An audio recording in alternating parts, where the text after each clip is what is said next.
the red flag flying here.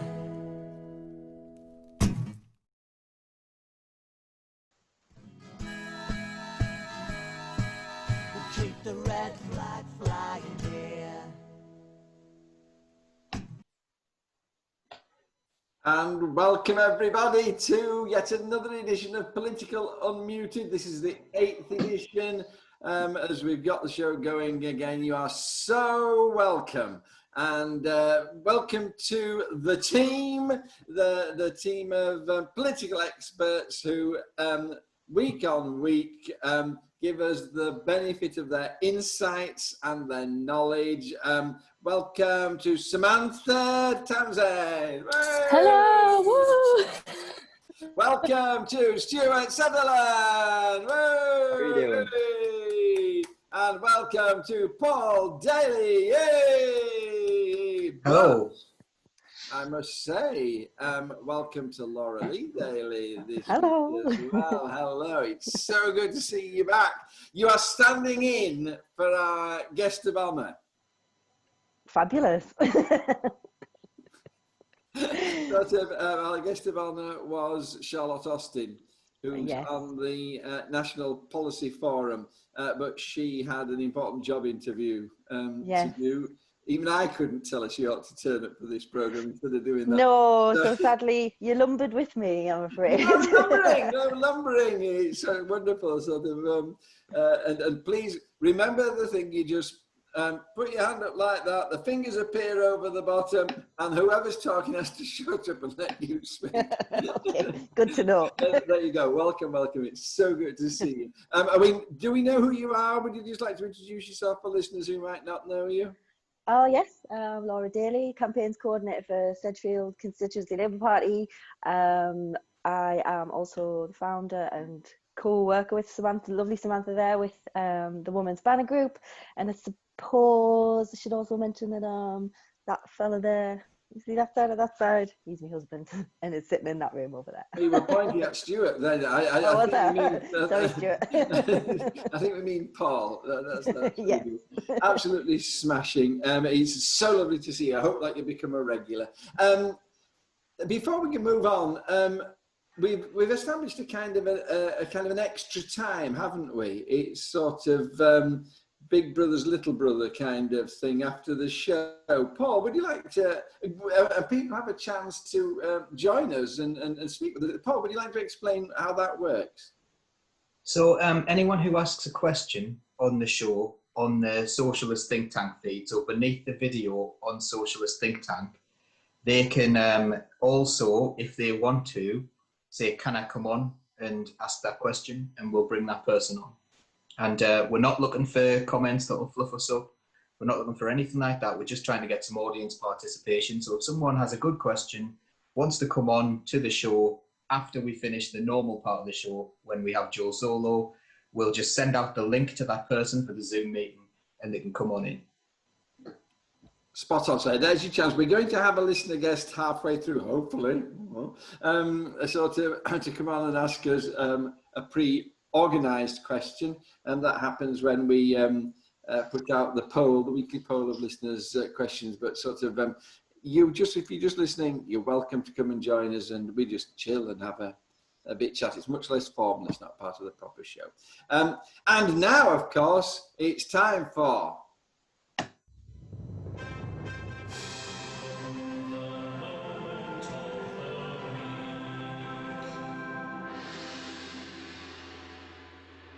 Well, you really have cracked those that music and the jingles. It's brilliant. Sort of, well done. Earpods.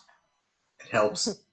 Well, it's fabulous. Thank you very much. Who am I going to start with? I think our guest of honour, sort of in loco guest of honour anyway, Laura. Moment of the week. Well, this one's been tough actually, John. I know when I've been on your radio incarnation of this show, I always try to keep it positive, but it's a bit difficult to find that at the minute. And one story in particular really sort of got to me this week, and it was the story of the Tory MP who was arrested for sexual assault and potential alleged rape of a parliamentary aide who was working for him towards the end of last year. That in itself was bad enough. That's a story in itself. But I think the thing that really bothered us was that this fella, they knew about it. The investigation started 4 months ago, and he's never had the whip removed. He's never been suspended from the party at all. He's been allowed to go on. The alleged victim has been to the Tory party whip on a number of occasions to explain how uncomfortable she was about this and how she wanted something to happen. She's since received threats of violence from this MP, allegedly, and the chief whip apparently had said to her, "Don't worry, you'd never do it." And that was his response. So it really bothers us, especially on the back of, there was an article that Vera Baird had been involved in for The Guardian about, and we've talked about this before on your show, John, I'm sure, about the terrible conviction rates for rape. And it just seems like it's just one thing after another with this. And especially with the Tories, I'll just come out and say it, it feels like we are living in a patriarchal society with patriarchal structures that will always will out, will always win, will always get away with things. The fact that they haven't even suspended him. Now, suspending him is not an admission of guilt or innocence. It's just saying, while you are being investigated, really, you shouldn't have this position. You shouldn't be representing people, and wait until the investigation's concluded. But they haven't done that. And their reasoning for doing it is so woolly. They said they want to protect the parliamentary aide because people will know who she is if they let slip who this is, because nobody knows who the alleged perpetrator is. But this poor woman is going nuts about it. She's saying, "No, I want him to be suspended. You haven't asked me what I want." So yeah, it's really bothered us, and I'll be keeping a close eye on it. And I think absolutely they should have suspended him by now, and we'll see what happens. I think it's all about the standards that to which the Tories hold themselves, and I think it's a really bad sign. I absolutely agree.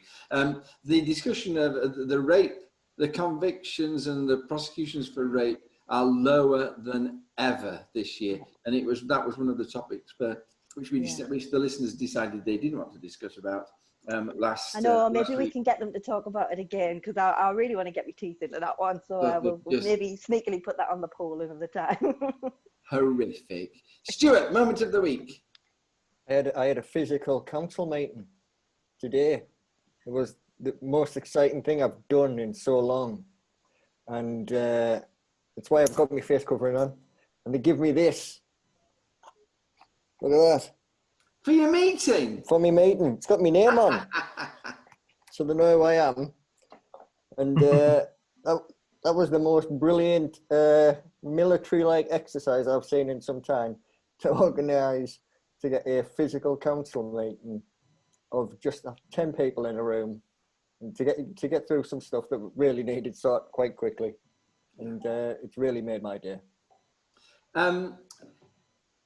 I was talking to my wife today, and I really miss, I think all this working from home is very negative. I really miss driving through to County Hall, which was 3/4 of an hour of just being on myself and chilling out driving, and then a physical meeting when you're meeting other people, and then 3/4 of an hour chilling out, coming back.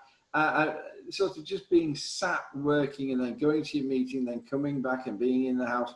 I'm really suffering under that. Were you excited to meet them all? I mean, was it a release, or were you very nervous? Oh, I was nervous, actually, going. I didn't know what to expect, but it was an incredible experience, honestly. Best meeting I've had in ages. Good, I'm glad. Samantha, moment of the week.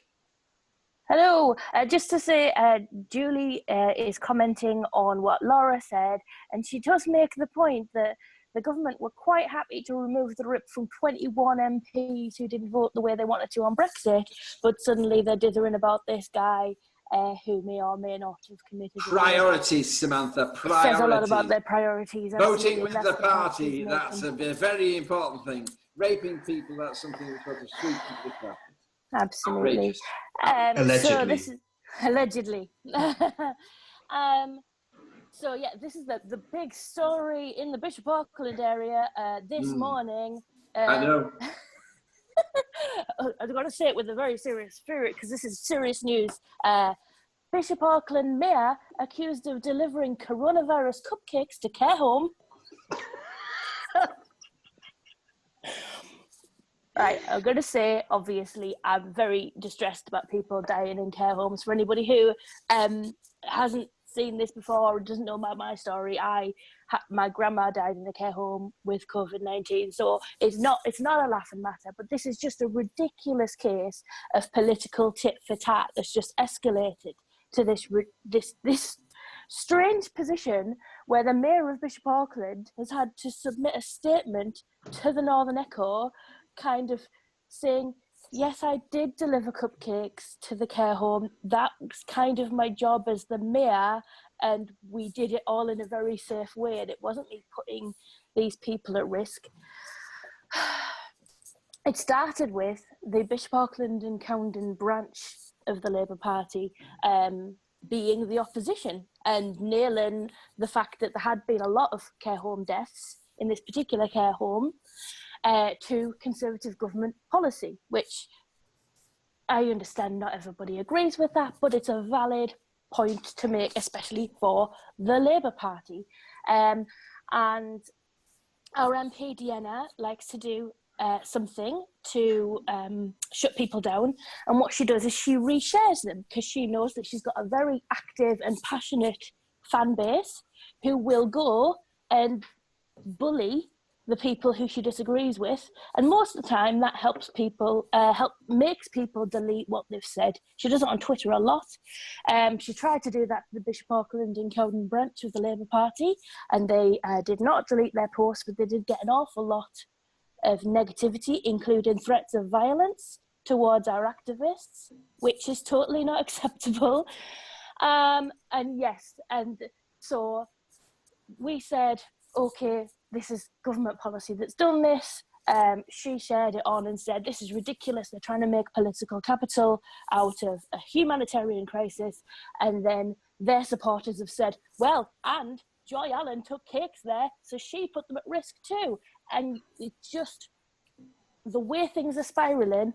Like, I think it is linked to what you're saying there, John, about people working from home, not using their mouths to sound things out and hear how things sound when you actually say them, and realizing how absolutely off the wall they are. It's just ridiculous. So no, I can say with my hand on my heart, I disagree with Joy Allen on many things, but she would never send coronavirus cupcakes to a care home. I think you've got to love the alliteration there. Coronavirus cupcake. I mean, sort of whoever came up with the phrase is an editor, fantastic. But this is happening a lot, and I think we'll be discussing it in an issue later on. That what happens is that the Conservatives make a political statement, the Labour Party or Labour people, and sometimes not even Labour people, make an opposing statement. And then the Tories swan in and they're saying, why are you politicising this? That's disgusting, you politicising this. We don't like this. It's just unpleasant.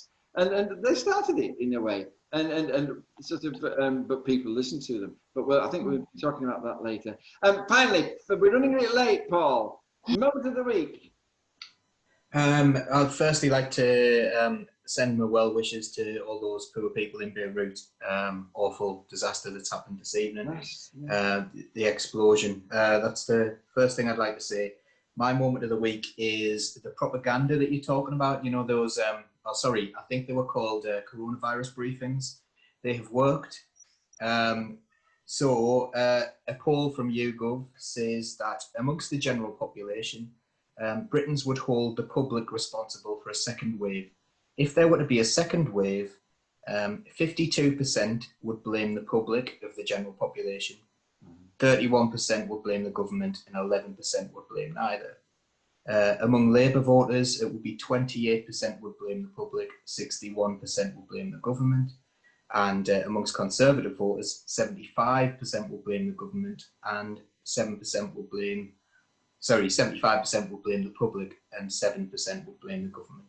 So we're in a situation where the government can literally do whatever they want. So Richie's big giveaway and the pubs being absolutely packed, everywhere's rammed, that is people's own fault. So we're back to, there's no such thing as society, there's only such thing as individuals. I mean, just following on from that, if I'd have had a moment of the week, it would have been along the same lines, but it would have been the Prime Minister of the time making his brother appear. And your mouth just drops open at the nepotism. But when I said that, everybody's down your throat. Oh, so you're just troublemakers, and they literally can. And when you get people coming onto social media furious that the suggestion that there's something wrong with a prime minister ennobling his own brother, the world has gone mad. I think it's not even the worst one. Like, he was probably, Joe Johnson did resign as an MP because he really didn't have any faith in his brother's ability to lead. So that's quite an interesting appointment. The worst one for me is Claire Fox, who openly supported the IRA, wanted I believe, I'm not 100% sure on this, but she supported Gary Glitter, and she talked about the age of consent being reduced to protect paedophiles, I believe, that one. So that one's an allegedly. Yes. Well, she's never. I think there's plenty of evidence out there that would suggest that that's the case. Horrific. And she's a lord. Thank you, everybody, for those very interesting. I wonder if people, some other people commenting on your moments of the week, because they're very, very interesting moments of the week, everyone. They are. There's lots of chatter about how our new Tory MPs conduct themselves on social media, particularly the North West Durham MP. I don't know whether any of you have encountered him. And that is where this story about the care home in Bishop Auckland, that's where it started, because, like you say, the first sort of stone that was thrown was Richard Holden and Deanna Davison saying that there should be a investigation into what's happening at Durham County Council, when Durham County Council are simply doing what the government has told them to do. And that was a politically motivated thing for them to say, and for them to say otherwise is just insulting our intelligence. Absolutely. But we're going to be talking about that after in the second half of the final third of the show. Okay, and now it's time for.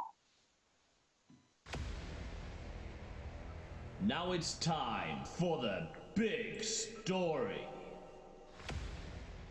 And the big story today is whose U-turn has stopped the North in its tracks? Samantha, explain what's going on.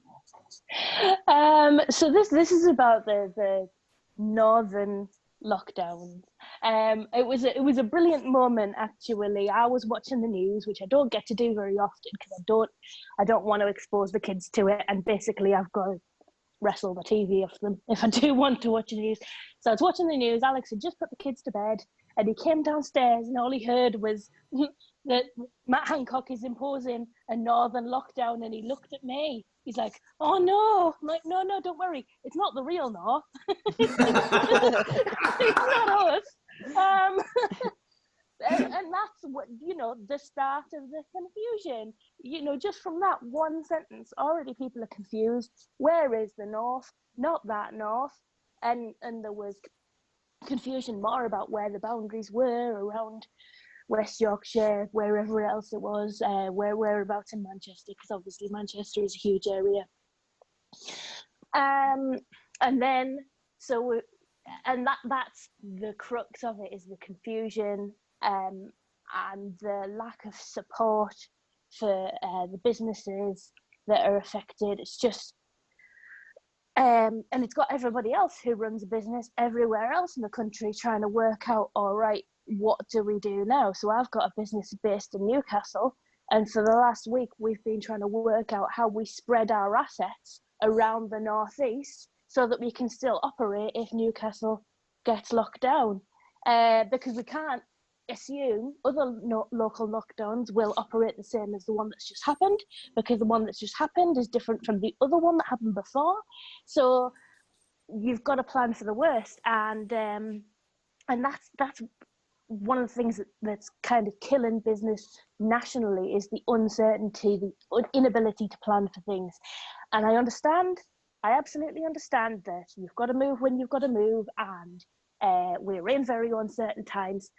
But the government knew it was Eid, and for them to lock down areas which have got a significant Muslim population, not even mentioning the ramifications, essentially, from a Christian point of view, saying we're going to cancel Christmas on Christmas Eve, and then poor Muslims have been vilified in the media ever since. People taking photos of what were actually socially distanced celebrations from dodgy angles to make them look like they're really crowded in. It's one of these things. Unfortunately, I understand people make honest mistakes, but the government has the experience and the knowledge to draw on that this is not the type of mistake they can really excuse. The fact that they announced it on Twitter, the fact that there wasn't a big press conference to get people's attention, and let's face it, they knew it was happening. They could have done it 24 hours before, but they didn't. So it was just very, very disappointing. Stuart? I'm not completely opposed to a lockdown if it was necessary, but the bit that kind of got me straight away was the fact that people were finding out on Twitter, like Sam said, you know, leaders of local authorities, medical professionals, you know, the kind of people that you really want informed that stuff's going to be changing very quickly. They find out on Twitter at the same time as everyone else, and it just caused pandemonium. Paul, I mean, there's been a good deal of confusion about what people had to do and how sensible the lockdown rules were. I mean, what do you make of all that? You have to go to work. You could be sacked if you didn't go to work. You could be fined if you visited your nana. But you can go to a restaurant and get a half price thing if you can afford it. You can pack yourself into a restaurant. They later clarified that Matt Hancock didn't know what the rules were. He kept on saying these stupid things on TV. Come on, it's an absolute mess. If I wasn't so angry, I would find it maybe funny or embarrassing. I have this, our daughter inherited from us this cringe gene, and I cringe when embarrassing things happen, and I cringe whenever they come on the TV. I'm like, oh, they're not saying that. Please don't say that. Please don't say that. They're saying ridiculous things, but people seem to have faith in this nonsense, and I don't know why. Sort of divisive? Do you find the whole thing very divisive? Deliberately so. I think it's deliberately divisive because they want to be pointing people at different people. Actually, it's not our fault for organising this absolute chaos. It's their fault because look at them, they're not wearing a mask. This sort of person with learning difficulties isn't wearing a mask. You need to shout at them. You need to police this yourself. And that's a sort of an anarchic approach to governance, like saying, actually, you should be pointing at each other and telling each other what to do, rather than saying, look, these are strict rules. We expect you to follow them. We think you're nice people. We trust you. You've had a lot of good faith at the beginning of this lockdown. Let's do it again, okay, because you can trust us. And now that's gone. It's just pointing fingers. It's blaming Muslims. And how dare they blame an entire faith of people? What a ridiculous thing. We need to stop looking at each other as groups of people and start saying, those humans there, those humans who've been working in our hospitals and in our care homes and doing so much good that you were clapping for, all of you, every single Muslim is to blame for this. And we know it's not that. We know it's not that at all. We know that Muslims are probably less likely to be in the pub. You know, that Muslims are probably less likely to do other things. And possibly more likely to be gathering for Eid. Definitely more likely to be gathering for Eid. but that doesn't mean they're to blame for this entire thing. I mean, Paul, one thing that I've been saying for a long time is that we're rattling at a rate of knots rightwards in politics, and I feared that we were moving towards some kind of right-wing dictatorship. In fact, what I fear is that actually we're rattling to some kind of anarchy. I mean, people are just basically deciding which rules they'll follow and which rules they won't. And the government is entirely responsible for that, because they're making rules that even they don't understand and which make no sense. Almost, as I think we said last week, almost inviting people to disobey them. So, Laura, last thing, is the tougher lockdown working, or do you think that we're sliding back into pandemic? I don't think the pandemic's ever gone away. There's no sliding back into it. We're in it still. Whether those figures get reported or not, they're still happening, unfortunately. I think highlighting things like this and doing extreme measures like local lockdowns and stuff, which could be seen as extreme or absolutely the right thing to do, depending on your point of view. Really, it's just all a bit too late. It's just far too little too late, and there's no sliding back. We're still in it. And talking about a second spike, and now Boris is saying, oh, do you know, maybe there's going to be a second spike here. We're all like, well, yes, we could have told you that months ago, because the rules just aren't clear. They haven't been from day one. So yeah, I think it's just all a mess.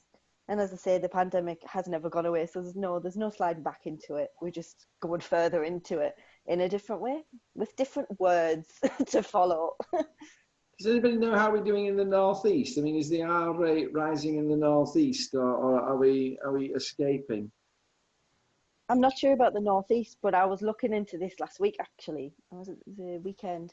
The R rate around the country, a lot of them are above 1 now in very many regions, and it's not getting reported. There's about 4 or 5 of them that I saw were above 1, and that was meant to be like the absolute no-no and everything gets stopped. But now that's just, do you know what? The economy's important.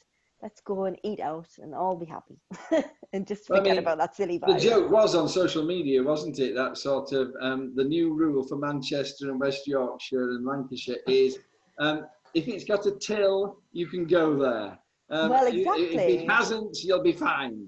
And sort of it seems very much to be, and all this kind of thing, which is a slightly different thing as well, Laura. All about sort of we close the pubs to get the children back to school? No, we can do both, we're sure. And right, okay, I've got a massive bee in my bonnet about this. As you know, I work very closely with a lot of teachers. Really? I do. You're close to teachers, are you? I am, yes. I don't think people realise how effective of a delivery method being in schools is. Obviously, early on they said, oh, we're not sure if children can actually transmit this virus, and it's been proven that actually they can not only transmit but can get the virus as well. Maybe it's less serious in children, but they can absolutely transmit it. And if we've all got to go back to work now and grandparents are looking after the children when they pick them up from school, honestly, September, if all the schools go back fully, for me, I think we're going to see how dangerous this thing is if it's not dealt with properly. Cling film, that's the answer. Just wrap them up completely in cling film and sort of... Thankfully, John isn't working anymore. So, lockdown in Northern England. Sam, last word on this and we'll move on. Well, just to link on to that thing about schools, you know, there was, it's been published, research published in The Lancet, was it this morning, saying that, but from the scientists, right, this is not the left wing, the loony left, it is not a momentum conspiracy theory. The scientists are saying, if you want the kids to go back to school and not have a huge second spike, which is going to be double the size of the one that we've just had, we need a more effective test and trace system. The test and trace system as it exists is an utter joke. It's ridiculous. I don't know about anybody else, but I'm not very easy contactable on the phone. I really needed the app. I went to KFC today because I can't eat out to help out because I've got 3 kids. I went to KFC today and they had a little QR code on the till for you to scan with your mobile phone for their test and trace system, and nobody did it. I didn't do it. It's just not working, and they desperately need to pick up the game on it. Yes, absolutely. Very worrying. I as you know, last week I took a test because we developed some symptoms, not COVID symptoms in our peers, but we thought we'd better check just in case. And it was very efficient. It came very quickly. I sent it back. The instructions were really clear, and we heard the next day. I couldn't praise it higher. But what's missing is and trace of that, and it's just non-existent. Have we got a visitor, Paul? Yet We do indeed, yes. are we going to introduce our visitor into the meeting? I shall admit her now. This is the exciting moment. Here she is. Hi, Angie. Now She's she's still got the lost connecting. look of somebody There who's she is. navigating. No, she's in.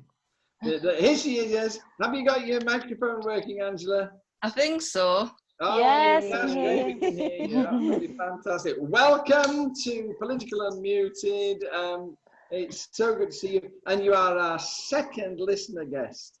And I think we'll just get straight down to business because it's really important.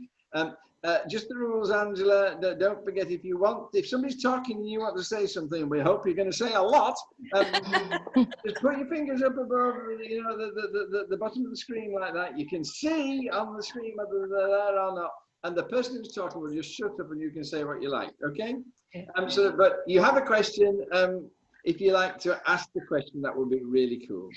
I just want to know what the panel thinks of the nurses having to march to secure a pay deal, because we have been left out of the pay deal for the NHS. I think you're going to fight fairly much unanimity on this. I can't see there being much of a discussion, but I was going to start with Laura. Laura, do you want to kick off on this? Why not? You got time for a rant? I love a rant. That's what we live on.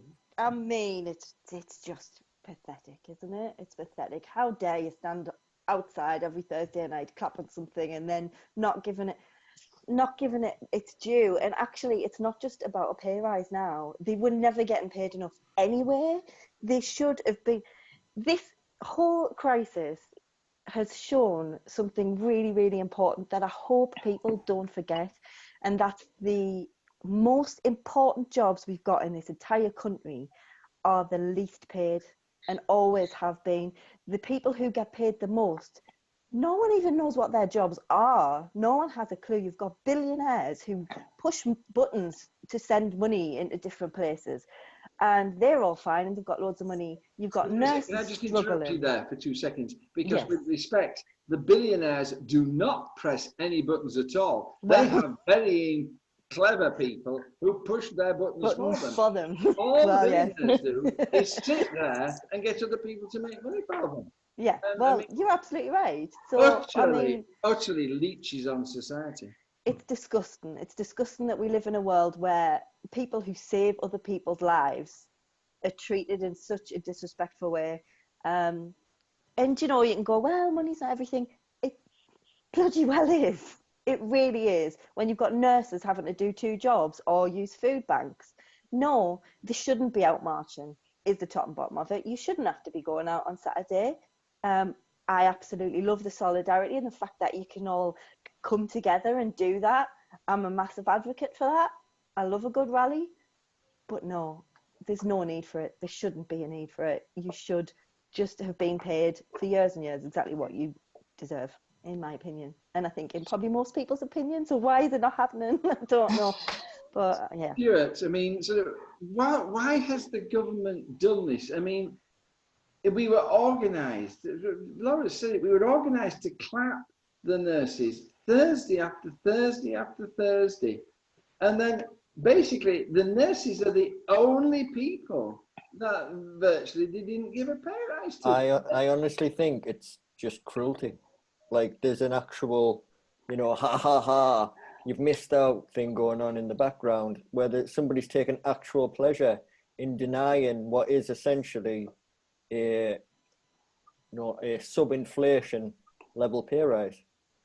Those pay rises weren't going to change anyone's lives, but it was, the gesture of it. And somebody's went, you know what, well, it's not going to really help them. Let's just not do it anyway. It's awful.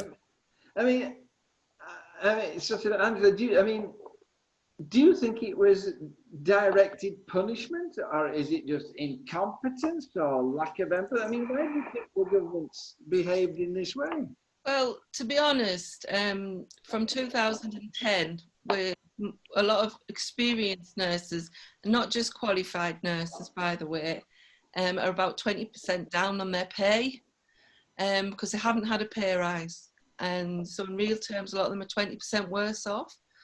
The last pay deal we had wasn't a very good pay deal, but it was designed to lift people who were actually not even earning minimum wage out of that band. And it was basically what the unions did in order to lift those people out of that band that they should never have been in, when the more experienced staff were sacrificed.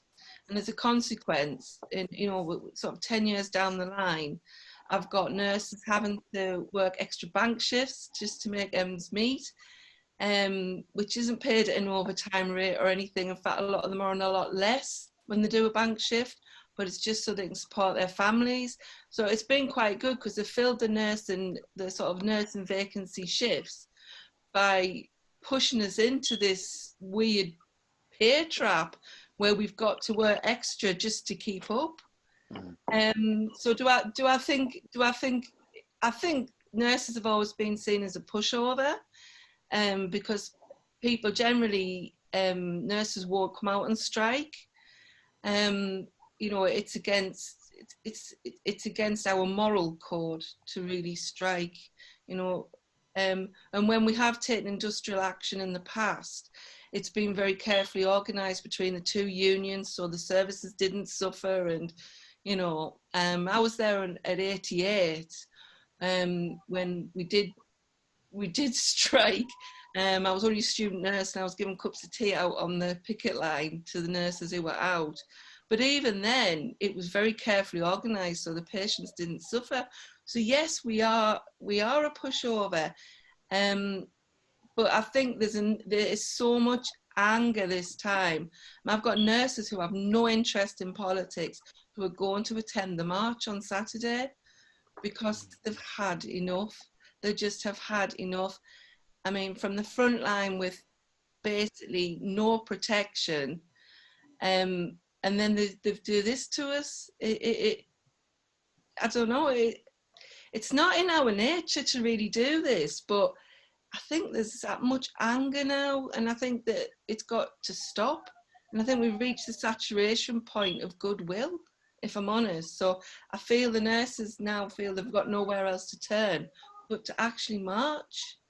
Is it true, Angela, that nurses have to pay a yearly fee to be a nurse? Yeah, so when I qualified, it used to be I think it was £32 for 3 years. And now I pay £128 a year. And that has to come out of your inadequate to live on wage anyway. It's to keep our names on the professional register. Yeah. I mean, so they're calling you a profession, but then treating you appallingly. Oh, we just can't believe it. We just cannot believe it. And we can't believe how slow the unions are with this as well, and that's quite upsetting. Let's see what Sam has to say. Sam, is it still accurate? Would it still be accurate to say, Angela, that most nurses are women? Yes, they are. And so are care home workers. Yes. And those are two huge gaping gaps in who is being paid extra for this extra pay award, which, by the way, even the people who are getting paid extra for this pay award, the teachers and the police, it's all going to come out of existing budgets. So it's less money for actual law enforcement and actual teaching, which is another problem. But coming back to nurses, because that's what we're talking about, there is a problem with jobs which are predominantly female getting valued less, and this is there are studies about this, and I can produce citations for it. So that's a concern. You know, we're really rolling back here. We're really rolling back, and we need to make sure that women aren't being paid less just by virtue of jobs that they tend to go into, whether it's because there's an innate caring nature to women, or whether it's just because we go towards jobs that we see ourselves represented in. So it's a self-perpetuating problem. Obviously, I'm disgusted at what's happened with nurses and care home staff. I'm disgusted the way they treated the student nurses, the way they dragged them into hospitals That was an outrage. them out. I was just so angry about that. Sorry, carry on. Yeah, these are student nurses who, in some cases, because you've got to get your number of clinic hours in to get your qualifications, so they're paying for their own qualifications. In some cases, having to have other jobs on top of having to be a nurse, which is absolutely, I mean, I find that unethical, not only from the nurse's point of view, but from the people who they've got to care for, who are then being cared for by somebody who is physically exhausted. And then with this whole obesity thing, nurses and care home staff being pilloried because people are saying, oh, well, if I've got to be thin, what about them? And you're like, well, you try working a 12-hour shift with not enough time to eat. And when you do get a chance to eat, you just grab whatever's in front of you in the break room because you physically just need calories so you don't keel over onto these poor patients. They have no idea about the reality of this. And yes, I find it really upsetting. But on top of all this, and I don't want to expose any of Angela's personal medical history, but on top of this, we've got good nurses and good care home staff who have been very, very ill because of the way they have not been protected in their workplace. And you know, in lots of other workplaces, it's all, oh, we've got to tape this cable down so nobody trips over it, and there's health and safety up the kazoo. But if you are a nurse, we're just like, okay, well, try not to let anybody lick you. It's ridiculous. Paul. Nurses aren't going to vote Tory, are they? Some have. Yeah, well, is it? Some might, but as a rule, they seem to have given up on that part of the electorate. After this, after what they've seen through COVID, after they've seen the horrors of how the government have dealt with this, the vast majority of nurses are going to think, damage done there. We don't trust this government. That's what I think. And I think they just gamble. I think everything that the Conservatives do is about which votes they can win. It's not about how well they can deal with the economy, with health, with anything like that. It's about how many votes they can win. Because if the Conservatives are good at anything, it's keeping power. I also link it, Paul, to their ultimate aims about the NHS, because they are, you always know when we're heading towards some kind of privatization wave, because the media are all about the failings of the NHS, and it's all, we've got a downer on the NHS, and sort of it's because we're wanting to find a reason to sell it off. And I thought one of the things that Angela said was really clear. I said, why are they doing this? Why are they doing this to these people who a little while ago they were praising to the high halls? And the fact, because as Angela points out, there's the cash reason. And if we have a low paid, cheap workforce, my golly, doesn't that make it much more attractive to other firms to move in and take over? And if we have a very high skilled, highly mobilized and very expensive workforce, that's not as attractive to a predator company. Angela, we're going to tell us about the march. Then people who want to support it can go on it. I'm taking this is a physical march, not a virtual march. So if you can tell us where it's meeting and when it's setting off, and you have the last word now here, so you can do any propagandizing you want to do, and we'll applaud you at the end of it. Oh no, Angela, you've gone. She's frozen. It was her big moment. I tell you, it's a government trick. It's the Russians again. Well, if she can get back on, we can do something about it. That's right. Can somebody send her, Sam, can you send her a message saying that she's frozen, and if she signs out and signs back on again, we'll take her. Okay. Because I don't know when. Does anybody know when this march is? No, but we'll get it before the end of the show.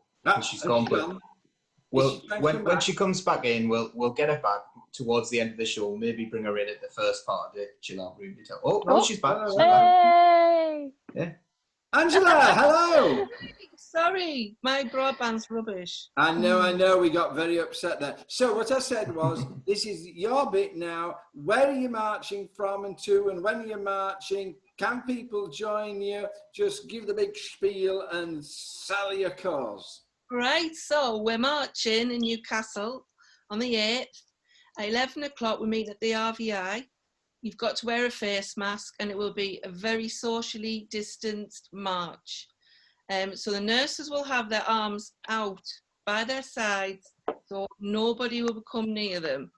Yes, you can march with us by all means. Anybody can. Make your own placards. We're looking for lots of support, and we're marching to the monument. It was just from the RVI to the monument. We're not going very far, really. But we hope that we're going to make loads of noise and get noticed. There's loads of marches all over the country, all setting off at the same time. So hopefully Newcastle will make loads and loads of noise. Thank you, and certainly we here. Are you going to be putting stuff on your Facebook page that we can then share around? I will be. I'll probably sort of stream it and things. And obviously it would be great if people can comment. There's loads of pages. So Nurses United is a page to follow at the moment, because they're doing loads and loads of stuff about our pay deal, trying to pressure the unions to get us a good deal when we go back to the table. So that there's loads of stuff out there, because nurses are really organising at quite a rapid pace. That's fantastic. And so just before we say goodbye, what a lovely picture behind you. What's it about? That's the Banksy picture. Banksy donated to the NHS. I think it's an absolute amazing picture, and if you haven't seen it, you get a what look does at it it. show? What's it about? It's basically a basket of superheroes, and the little boys picked a nurse out. Oh, fantastic. Yes, well done. And on that note, Angela, God bless. Thank you for joining us. And we must welcome you on another time. Thank you very much. All the best for Saturday. And thank you to you and all the nurses. We really appreciate it. Thank you so much. Bye. Bye-bye. God bless. Paul. Yes.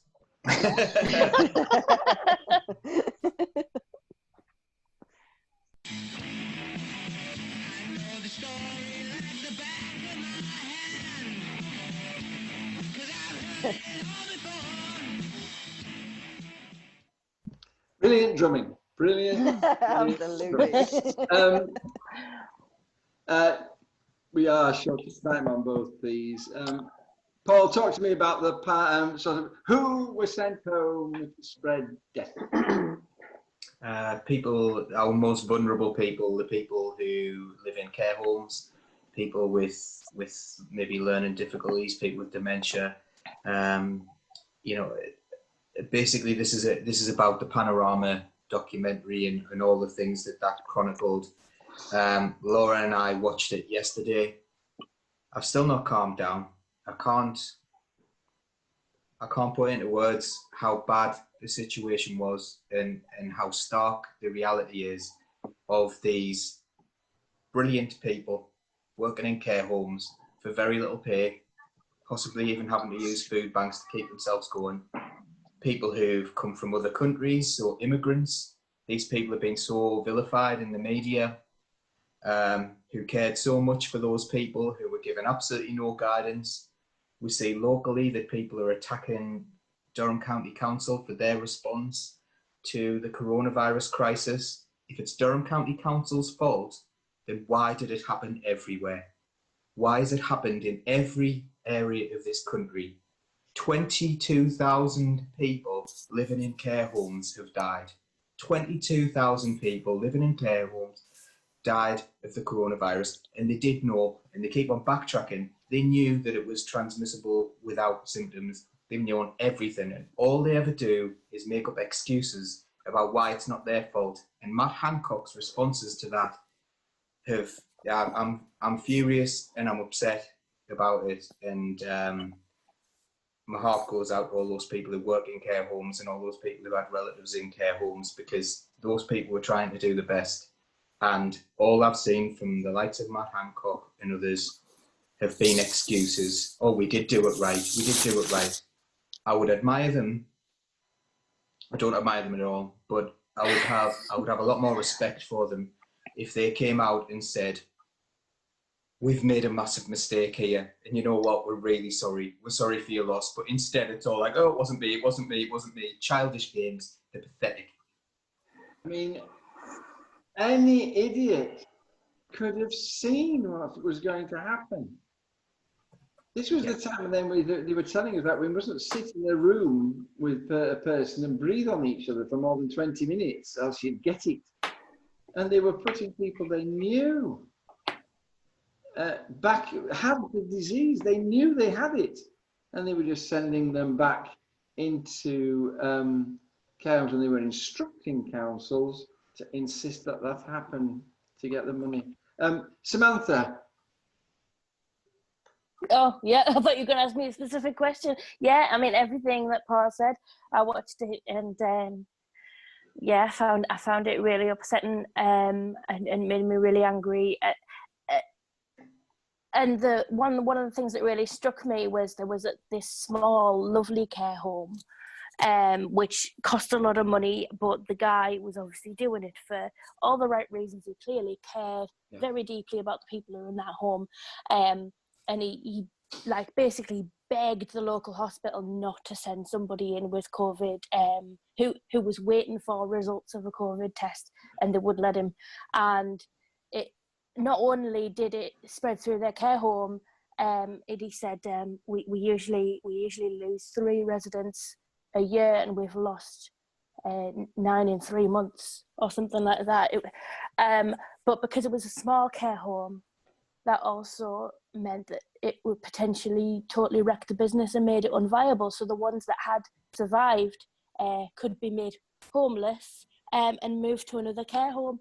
Now, no one... Just to interrupt you, Samantha, 75% occupancy on care homes in County Durham at the moment. And there's 2 reasons for that. One, the tragic reason that a number of people have died. But the other thing is that what they've not been doing, they've not been accepting new people in for obvious reasons. So now, given the fact that the privatisation of the system essentially drove down fees because they were out there in a competitive market, and so the fees that they were able to charge, particularly to councils, have dropped and dropped and dropped and dropped.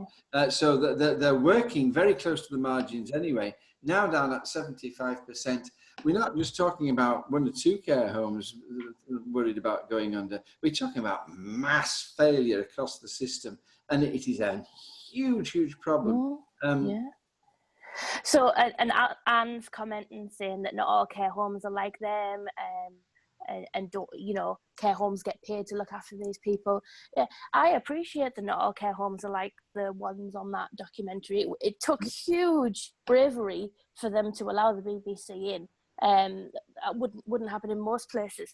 That's exactly why their care sector should be nationalised. There is absolutely no reason why the care sector is separate to the NHS. All care homes should be the same everywhere.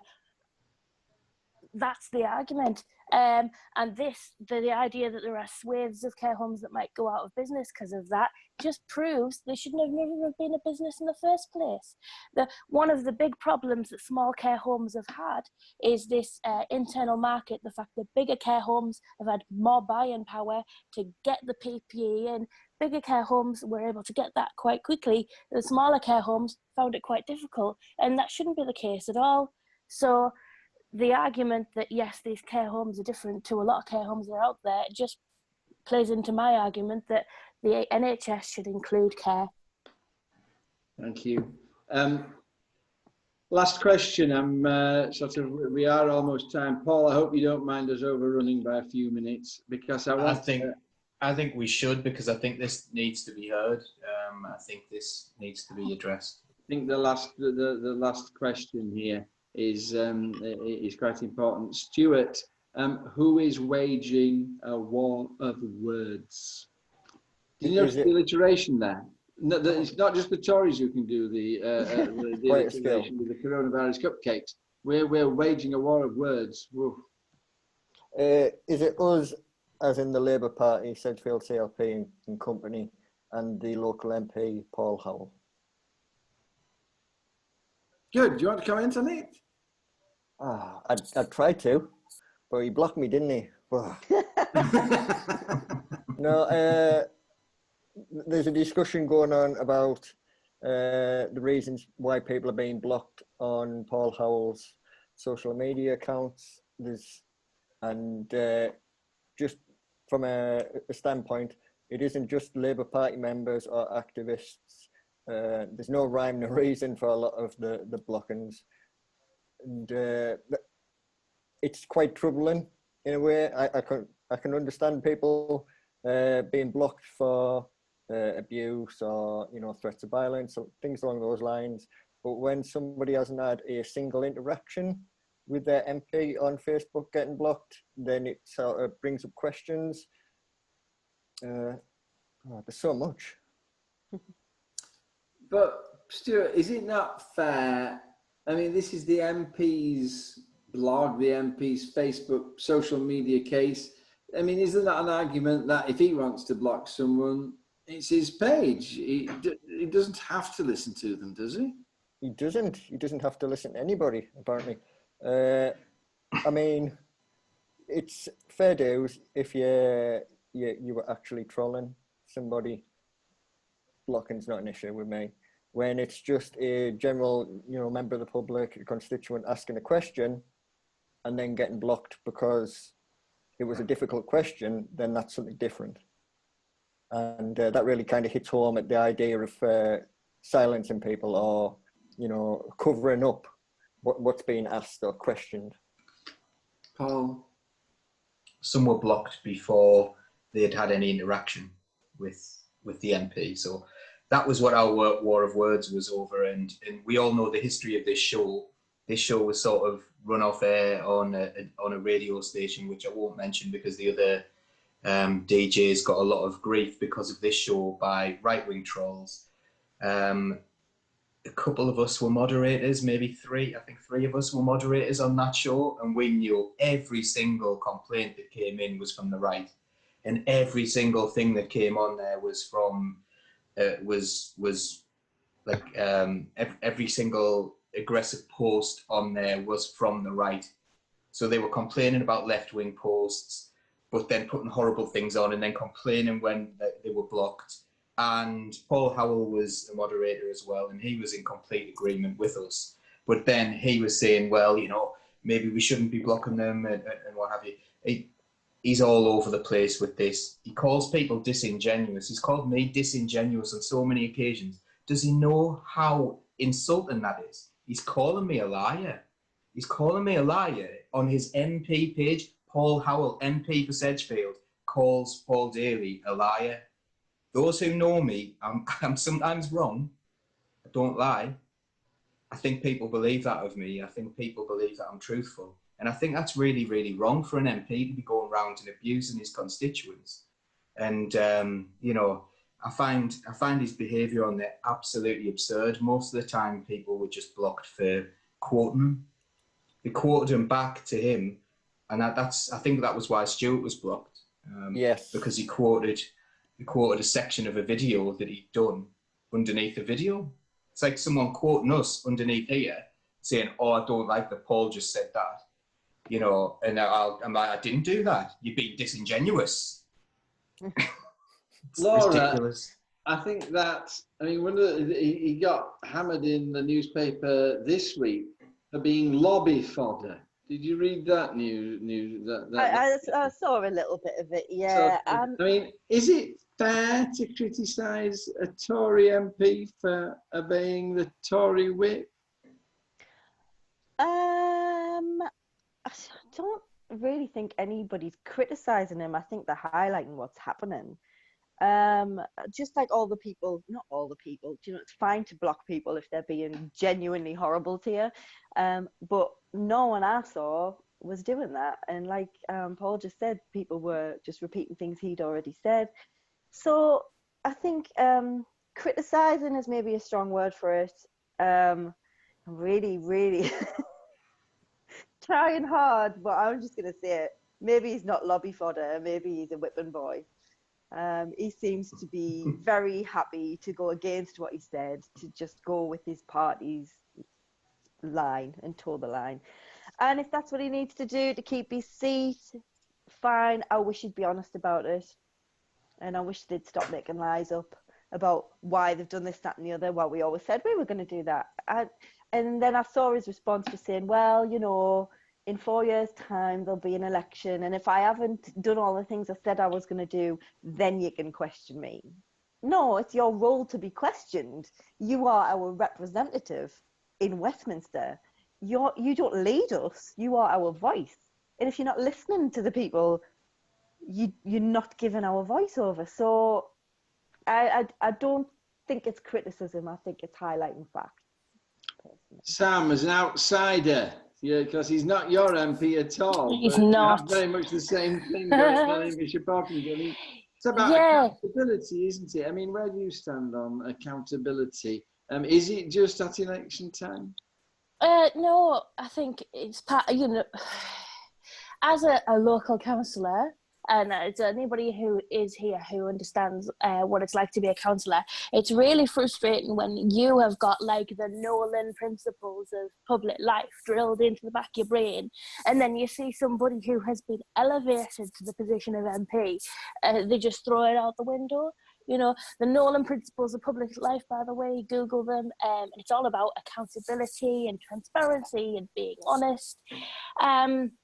So I just think one thing we've got to remember, and one thing we've got to mention when we're talking to people about this, you know, this is not,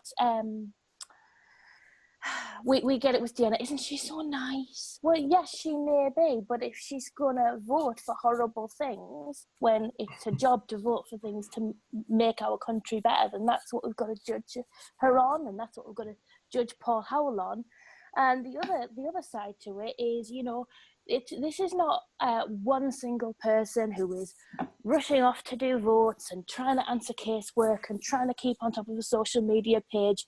They have staff for this, staff that are paid pretty well, who should have qualifications and experience in managing social media channels in a positive way. So it's worrying that either he hasn't engaged those people, or he's hired the wrong people, or he's not allowing those people to do their job properly. But that's one thing we've got to, because somebody Anne's commented on here that you block people, John, and occasionally I block people. I'm sick to death bringing this up. I'm a local councillor, I'm not the MP, and I only blocked people who were abusive personally. Live with it. Absolutely, and I get the same thing, and it's just like, I am so honoured that you are, again, elevating me to the same position as Deanna. I wish I had her pay packet. If I had her staff, I would be able to spend more time with engaging with these people, but until then, my address is on the Shildon Town Council website, and I will protect myself from people who are being aggressive. That is the end of the story. Absolutely. Personally insulting. I'm going to, sorry, Paul, I'm going to bring it to an end. I am going to make a, It's go on, man. it's just one key point. Yeah. There was the Newton News printed an article where Paul Howell defended himself from blocking people, and he said it was because he was accused of holding these 2 council roles, and he was going to give them up, and he's giving his money away to charity. He's giving public money away to charity, which is, you know, I don't agree with. I don't think it's his money to spend. You know, he's not doing his job in that council ward. But regardless of that, he said he was going to put his resignation in time for an election in May. And it is my understanding that he missed the deadline for doing that. So in his defence, he's either utterly incompetent and doesn't know how to resign from county council and hadn't read the rules around that and hadn't put in his resignation, or he's been disingenuous, to use his favourite term. If you want my candid opinion about this, I'm going to make a statement about this. I do not think we can complain about a Tory MP voting with the Tory whip. Labour councillors go to Durham County Council and vote with the Labour group. Because people elected them to be Labour councillors. People elected Paul to be a Tory MP. They didn't elect him to go and be some kind of loose cannon kicking off here, there and everywhere. So I can understand that. But I do think one, and sort of the other thing is that it's quite true what I said earlier. In a way, it's his social media page, and it's up to him to decide how he's going to run it. And we may think that's being run in a very unfair and undemocratic and unaccountable way. But at the end of the day, it's his page and he can do what he wants with it. Where I have the problem is that the shutting down of any voices of opposition. And sort of one of the key, the Soviet Union had the most perfect system of democracy ever devised in 1936, but it was a tyranny. And the reason was because it had an opposition. The opposition daredn't say anything. They just kept their mouths shut, and if they didn't, they were dealt with. And I do feel that there's a big thing in Britain at the moment that the opposition is blamed for everything, and as soon as they start to do their constitutional role of opposing, everybody's on down the throat, sort of troublemakers, and I don't like this politicizing, and sort of Labour activists are responsible for this. It's not normal people, Labour activists, shut them up. And if we ever end up with the kind of one-party state that they want, where we can't criticise, and when you're elected to be county councillors, and I know some of you are standing, the fact is we devise the county council, so it has an executive that makes the decisions, and there are scrutiny committees whose job it is to oppose and criticise, to scrutinise, because that's the critical part of democracy. And these people want to destroy our democracy because they will not accept the right of the Labour Party to oppose. And we've talked about this on social media, Paul, as you know, and I believe we have to oppose, and we have to keep opposing, whether people like it or not, because as soon as we shut up, that's the end of our democracy. And people get cross with us because we're in opposition. You lost the election. It's all your fault because these beggars are in power. So you've lost the right to oppose. No, there was an election. They elected the government to govern, and they elected the opposition to oppose. And so I think we keep on doing it. Paul, for me, that's the end of the show. That was a bit Jerry Springerish right there with the comment. I noticed that you didn't fight each other in the middle of the show, so maybe it was less Jerry Springerish than it might be. What we're going to be doing, I understand, is that we're going to be playing out with No Passaran. Yes. And when has anybody asked to come on and join our chill out zone? I've been finding it difficult to monitor it with all my buttons and everything. So if anyone else, if anyone does want to come on and indicate in the next couple of minutes while the song's on, we'll send you the link, and you can come on. If not, then we will just have a casual goodbye, let's say. Yes. So this is the end of the formal part of the show, people. You're going to go make a cup of coffee and watch the news at 10. God bless you. Thank you for watching. See you next week. Bye-bye. It's not really that quick when I do it, John. I've got to press buttons and things, but we're getting there. I'm optimised. There you go. My name is Jack Atkinson, I'm not afraid, and I live and die by this vow that I made. The only good fascist's a dead one, they say, and around Maria we are. When I first left all them months ago, told him I'd come not to kill but to cure. But for an ambulance driver my shot's pretty sure. And around Maria we are.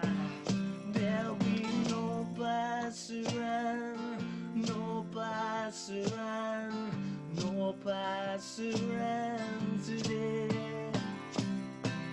Fascists have come for our freedom, we ain't gonna give it away. There'll be no pass around here today.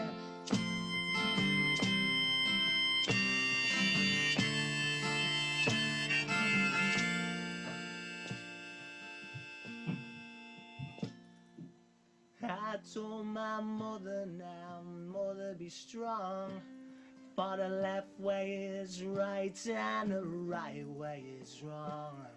And you can stick that on my grave when I'm gone. For around Maria we are.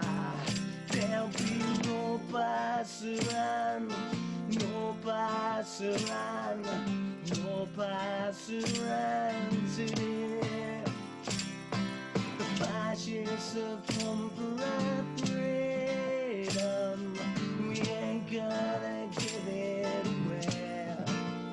There'll be no pass around here today.